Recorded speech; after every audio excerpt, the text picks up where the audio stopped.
তো জয় শিবধাম। দেখুন আজকে একটা নতুন ভিডিও নিয়ে চলে আসলাম শিবধামের বিষয়ে। তো নাম জপ নিয়ে শিবধামের গুরুদেব কি বলছে ভালো করে দেখুন আপনারা। নাম জপই হচ্ছে ভগবানের সাথে জুড়ে থাকার আমাদের একমাত্র পথ। নাম জপের মাধ্যমেই আমরা কি করে ভগবানের সাথে জুড়ে থাকবো, শিবধামের সাথে, গুরুদেবের সাথে, স্বয়ং দেবাদিদেব মহাদেবের সাথে আমরা কি করে জুড়ে থাকবো তা নিয়ে গুরুদেব কি বলছে ভালো করে শুনুন।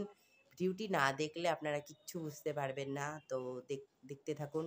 নতুন ভিডিও নিয়ে আপনাদের সামনে চলে আসলাম। ভিডিওটি সম্পূর্ণ দেখুন, কমেন্ট করুন। কোনো কিছু জিজ্ঞাসা করার থাকলে কমেন্টে জিজ্ঞাসা করবে, আমি উত্তর দিয়ে দেবো। জয় শিবধাম, জয় শিবধাম। শিবধামের সাথে সকলে জুড়ে থাকুন, এইভাবেই নাম জপ করতে থাকুন, বাবার সাথে সকলে জুড়ে থাকুন। জয় শিবধাম, জয় গুরু পীরানন্দের জয়, জয় শিবধাম।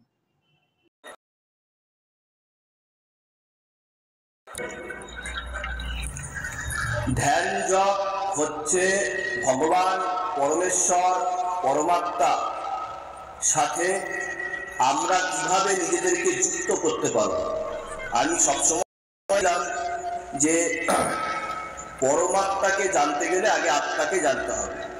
তাহলে আত্মাকে জানতে গেলে আমাদের করতে হবে, আমাদের নিজের ভিতরে তাকে খুঁজতে হবে, তারা তো বাইরে নেই। এবার অনেকেই প্রশ্ন করতে পারে যে মন্দিরে তাহলে যাবারই দরকার নেই আপনি বলছেন, তা নয়। তার কারণ হচ্ছে প্রকৃতির নিয়মে, লস অফ নেচারের নিয়মে আমরা যদি বাইরে বেরোই তাহলে তো আমরা হাওয়া বাতাস সবকিছুই পাই, তাই নয় কি?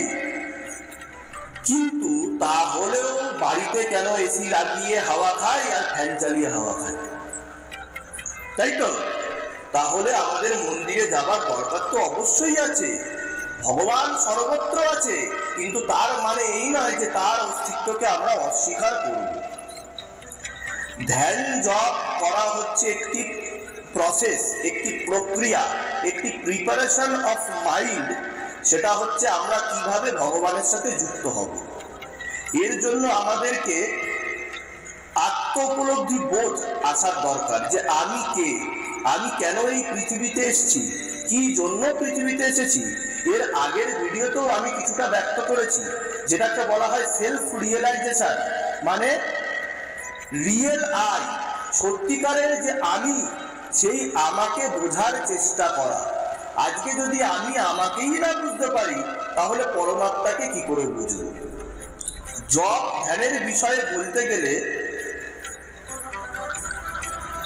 একটা বড় সত্যি সকলকে আমি বলতে চলেছি, সেটা হচ্ছে যদি জিজ্ঞাসা করা হয় পরমেশ্বর কে এবং পরমেশ্বরকে আমরা কিভাবে বুঝতে পারবো, তাহলে আমি বলবো সুকর্মের থেকে কোনো বড় পরমেশ্বর বিশ্ব ব্রহ্মাণ্ডের কোথাও নেই।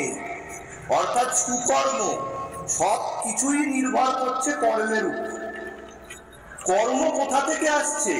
তোমার মনে যদি সামান্যতম চিন্তন উৎপন্ন হয়, মানে চিন্তা, যেমন ধরো তুমি কোনো ভালো কাজ করতে যাচ্ছ বা করছো, কিন্তু তার আগে কিন্তু খারাপ চিন্তা আসছে, কুচিন্তা আসছে, নোংরা চিন্তা আসছে, নোংরা ভাবনা আসছে। তো গৌতম বুদ্ধ কি বলেছেন? What you think you become. তুমি যা ভাবো তুমি তা নিজেই। অতএব খাবার প্রয়োজনীয়তা নেই, ওই যে ঘ্রাণ তোমার নাকে চলে এসেছে ওতেই কিন্তু তোমার অর্ধ আহার হয়ে যাচ্ছে। অতএব আমি কর্ম ভালো করার প্রয়াস করছি, কিন্তু মনে সর্বত্র কুচিন্তা আসছে।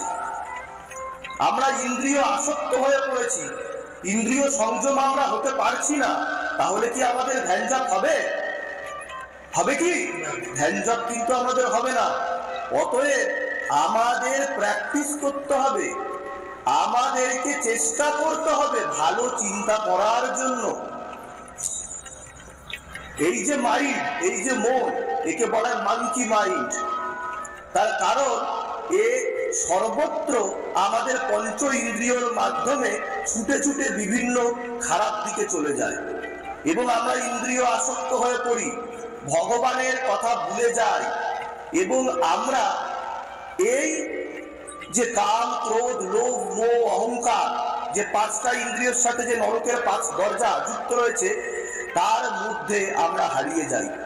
এর ফলে কোনো রকম ভাবেই আমরা ভগবানকে প্রাপ্ত হতে পারি না, কারণ মোহ মায়া ভগবানকে কখনোই প্রাপ্ত হতে দেয় না। শুধুমাত্র ধ্যান জপ করলে হবে না, ধ্যান জপ তো করতেই হবে, কিন্তু ভালো ধ্যান জপ করতে হবে।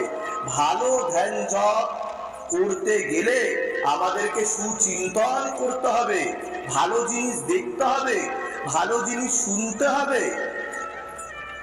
নোংরা কাজ করা, নোংরা চিন্তা করা, নোংরা জিনিস দেখা, কামাসক্ত হওয়া, ব্যভিচারী জীবন এবং অন্যান্য নেশা ভান, সর্বত্র সবকিছু যত কুকর্ম আছে, অকর্ম আছে, সেগুলোকে আমাদেরকে ছাড়তে হবে। কারণ এই যে কর্ম, এই কর্মের ঊর্ধ্বে ভগবান পরমেশ্বর পড়ে না, কারণ ভগবান পরমেশ্বর সর্বত্র সুকর্ম করতে ব্যস্ত থাকে। তিনি হচ্ছেন মহাপুরুষ। এই মহাপুরুষকে